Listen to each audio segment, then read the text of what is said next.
guys. We are back to do another review on games we've been playing. Absolutely. Sorry we have not been able to put up another video in quite some time. Life happens. Things have gotten pretty crazy, but now that they're toning down, we will have much more time to devote to gaming and the review of it. So today I'm going to personally cover Kingdom Hearts Melody of Memory, and you will be covering? I'll be covering Memories of Mars. Oddly enough, the titles there seem similar It does in kind of seem, memory. yeah.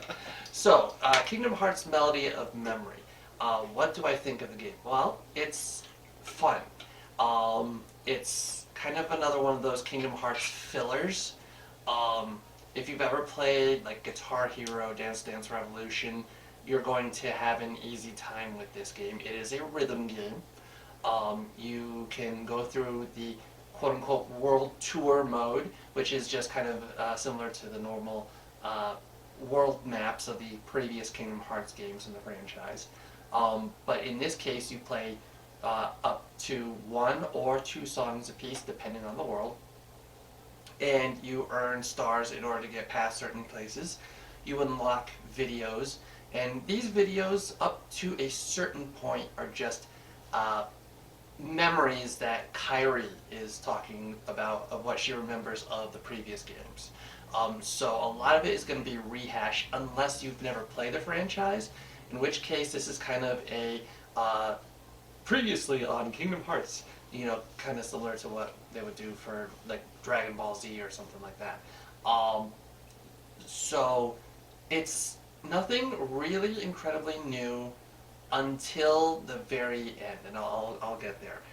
There's very little voice acting, with the exception of obviously the actress who plays Kairi is going to dominate most of the game, because it's her narrating her memories. This is kind of the title Melody of Memory is their way of searching through her memories because they're trying to siphon through the events of Kingdom Hearts 3. So if you have not yet played Kingdom Hearts 3, I suggest you play that first before Melody of Memory, because there will be some serious spoilers in there attached to this.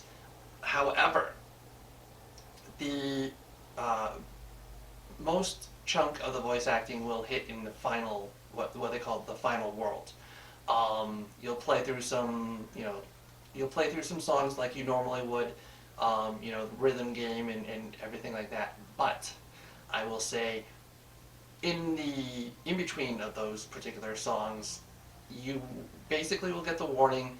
This is your only chance to turn back before, having to, play through up until like the credits or whatnot.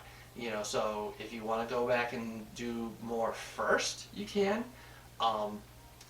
But once you start the final world, you go through it until it's done. And it's not long. It's maybe 20 minutes, half an hour most. But it does, in that last half hour, give you the newest parts of the story after the events of Kingdom Hearts 3. So, it will tell you exactly what happens with Kairi and Riku up to a certain point, and how they're kind of searching for. Well, I mean, at this point the game's been out for a while, so I'm just gonna give my spoiler warning here and now.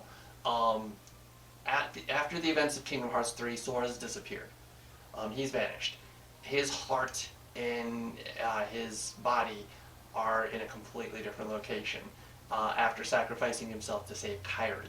So he's not necessarily dead, but he has disappeared and he's not able to return yet.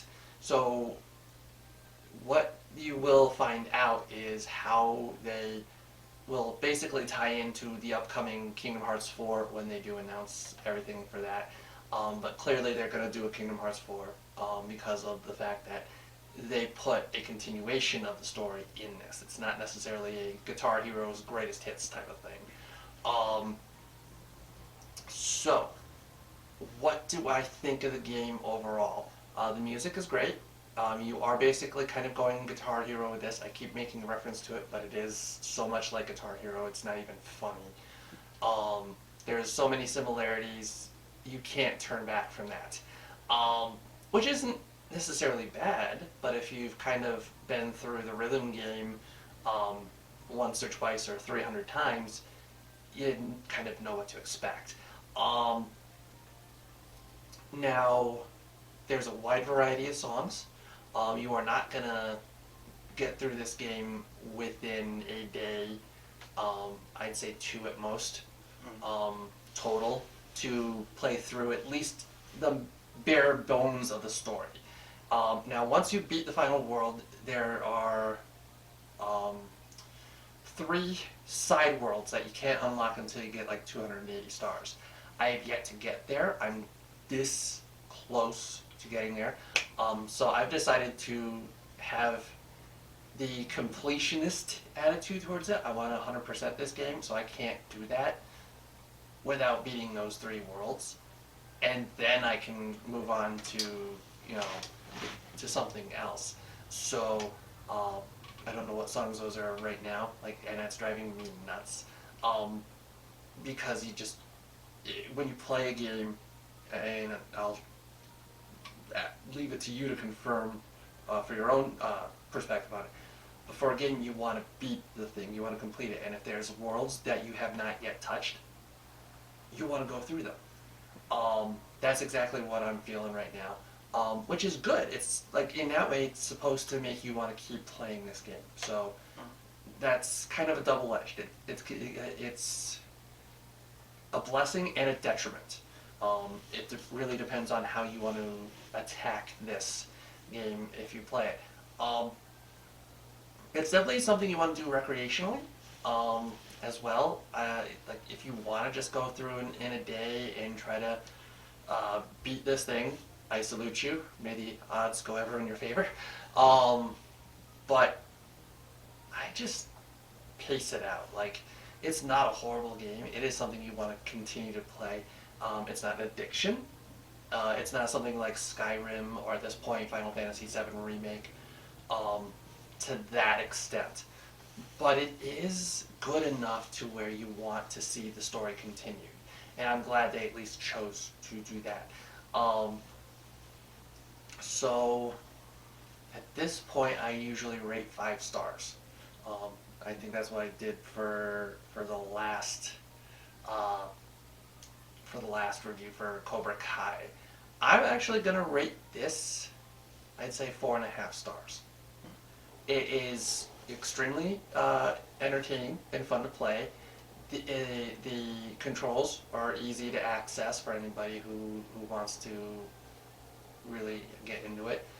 They have several different difficulties. Proud mode really isn't all that difficult if you get used to playing it in the like beginner and standard modes. You'll get proud mode pretty easy. I mean, it's not as like massive as like Dance Dance Revolution or things like that. So the game mechanics are definitely easy to access. Fun voice acting, what there is of it. I do wish there would have been more, but for the sake of the story and what they had to try to progress, it was definitely well worth it. Nothing that I'm gonna like critique hardcore because it's only like maybe half an hour's worth, hour if you include Kyrie's stuff. So I'm not gonna really dock points because of that or add points. It's just a side bonus of that particular game. So do I, I think the last thing I usually would like try to put in this review is replayability. I think it's worth replaying up until you beat all of the available worlds. Afterwards, give it a break for a while, go play another game, and if you want to come back to it in time and just kind of rehash it, reestablish yourself, refamiliarize yourself with the additional parts of the story, especially when Kingdom Hearts 4 does happen to rear its head, then go ahead and do that.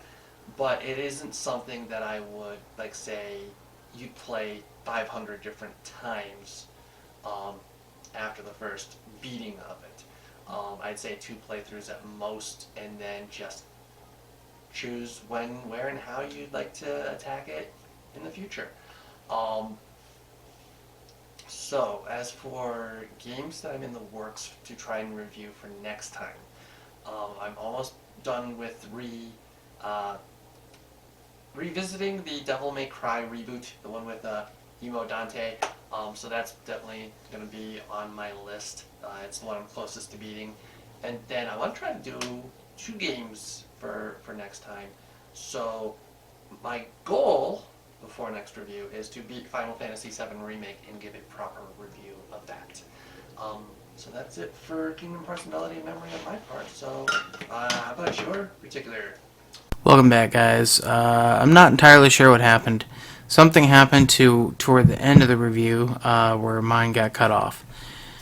So here I am. I'm sure TJ will understand. I left his up there obviously because I wanted his review in the video still, which he had a very solid review, obviously.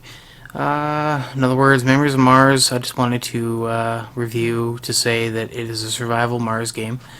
You serve as a clone, and you play having to worry about oxygen. That depends about oxygen. Depends where you go and where you build. If you build near an oxygen outlet, you're probably better off. You don't have to, though. But oxygen is very important, and if you're not finding it in tanks, you definitely have to run to the pipeline.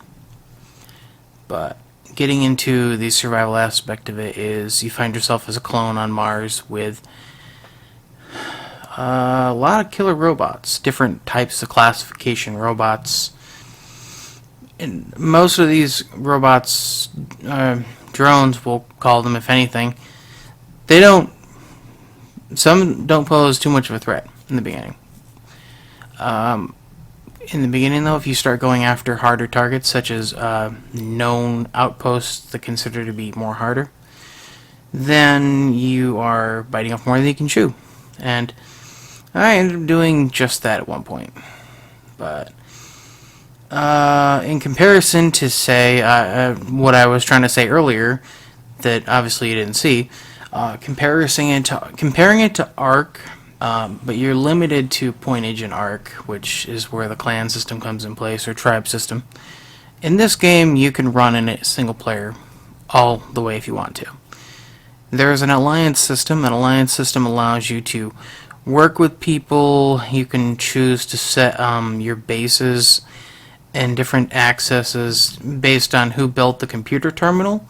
So if you are the owner of it, you can choose to have the owner of the alliance and anyone else in it to not have access to that building. So there's the option there. It's not like Ark where the clan leader has all dictations of what happens and who accesses what. More based alliance-wise, which is nice. Alliance system basically just gives you the idea that if you want to go in on the same mission, you can do that and it'll still count. So if they're scavenging supplies and you're not, and you're both scavenging supplies for a mission, then one person can do all of that if you don't want to. Or if it's set up where you're doing it all together and this person scavenges this site and then this person scavenges the next site. It really depends how you want to do it. Wyvern, but I don't know if they're actually considered it. They're basically just flying drones and they kick some serious ass. Yeah, you don't want to go up north and fight them unless you're actually ready. Armor-piercing rounds preferable. Full metal jackets optional, but still do the job. Low-grade ammunition, you might as well just save your ammo and just make some full metal jackets at that point. But the point being is they pack a punch. They have rockets, they have the standard gun system. Yeah, they suck. There's a mech boss in the game as well, and that mech boss does happen to be the biggest of them all, I think. And can solo it. There are people that have soloed it, for sure. We've seen videos where people have done that. Don't know if we're going to do that, but of course the Alliance having an allied presence is nice. Then you can pretty much go with that mech boss hand in hand and hopefully kill it without dying too many times. Yeah, they actually recommend you in the protocol list for that to build near it. I'm guessing that's so you can put your cryopod there, so when you die, yeah. Interesting enough, the cryopod system is basically your bed system, your spawn point, just like an Ark. You got a bed. In this case, you got a cryopod. There are quite a few, 3, maybe 4, I think 5, probably 4. Could be 5. I'm just going off of memory here, at least trying to remember, because I haven't been to them all. But there are reactor sites that you can go to, and during these reactor sites, you depends on which one you go to, that will have creatures that will be able to kill you really easily. So bear in mind when you head to a reactor site that has better robots than you saw at the previous one, take into consideration. You will find blueprints at these sites. You can also buy blueprints. The blueprints cycle. There's a machine, and you can buy them. And you can choose to buy them. But if you find them, what's the point of buying them if you can find them, right? I mean, if you find the right one, then you didn't have to buy it. That's good, right? There's just one thing that irks me a little bit about that. You buy the blueprint. You have to spend, say, 3,000 flops or something for it. You still have to shove out the flops to authenticate that blueprint. Yeah, every blueprint you find, get, obtain, buy, or whatever has to be authenticated, and there's plenty different sites at the outpost that you can go to do this. You've got a couple other things just before you get to this. One blueprint that you're trying to authenticate in your skill tree, you have to unlock all that and then authenticate it.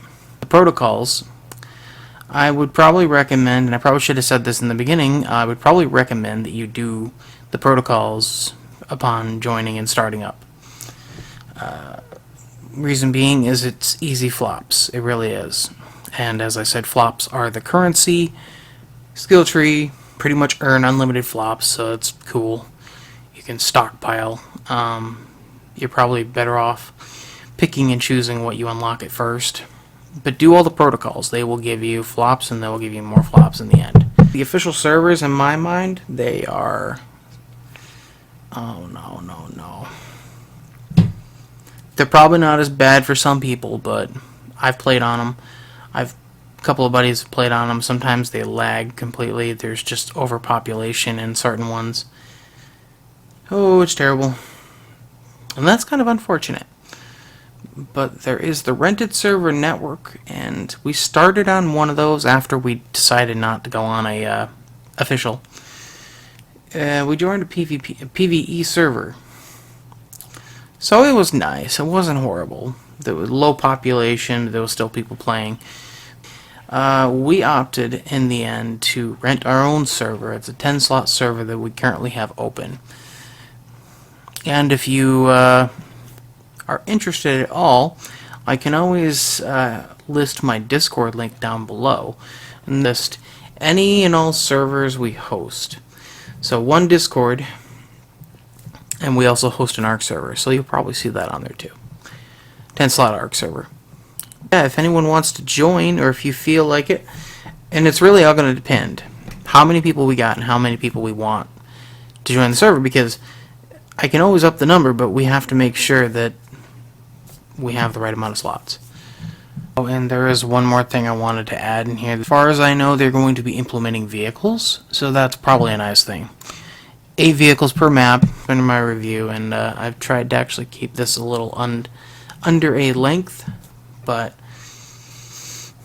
you know, your standard survival game, it's going to be one of those things. Oh yeah, I will say this, and be warned, it is addicting. If you do play it, it's quite addicting. I have been playing it for the past 5-6 nights, so yeah, addicting. Anyway, I think that covers it, and for the future reviews, you'll hopefully not see this because something happened, so I had to include this. But yeah, anyway, that's the end of the review. And if you guys if you have any ideas or anything you want to see us cover, or have any questions, in the comment section down below, like, subscribe, click the bell for any content that we come up with. We don't always post all the time, but we do at least attempt to try to keep a somewhat of a schedule. As the ways of life, it gets difficult between me and TJ, but yeah. Anyway, that's been my review, so see you guys on the other side, and I hope you found the video informative.